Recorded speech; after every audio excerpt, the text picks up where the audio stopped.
Göчүктөрүн кыйшаңдатып түйбүлөсүн бузгандар бар. Мен ушундай бир сунуш киргизгим келип жүрөт. Жалпы эле тойлорго тамадалар эң аз дегенде 3 айлык курстан өтүш керек. Окуудан өтүш керек. 3 айлык курстан өтүп, алар сертификаты бар адамдар гана тамада болуш керек. Себеби эмнеге? Тамадалар мени жаман көрбөсүн, бирок мен болгонун айтып коюшум керек. Тамадалар чыгып алып туруп, бир оюн уюштурам деп, бирөөнүн үй бүлөсүн бузгандар бар.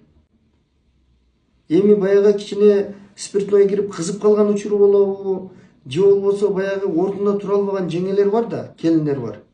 Чыга калып тансыга чыгат, анан көчүктөрүн кыйшаңдатып түшөт. Ал жерде жанагы мас болуп алган бирөөсү чыгып туруп, ал эркеги түшөт, ошентип отуруп, алар үйгө барганда ажырашып кеткен, урушуп кеткен учурлар көп катталат.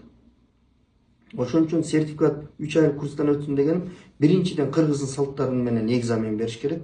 Экинчи кыргыздын тарыхтары боюнча экзамен бериш керек. Үчүнчү сүйлөө, ораторский маданиятты үйрөнүп чыгыш керек. Мына ушул 3 нерсени билип, экзамен тапшырган, сертификат алган адам тамада болсун. Анткени кээ бир жерлерде кыргыздын салтын тагыр эле бузуп, талкалап, анан кыргызды бир жинди, акылсыз элге айландырып койгон тамадалар бар.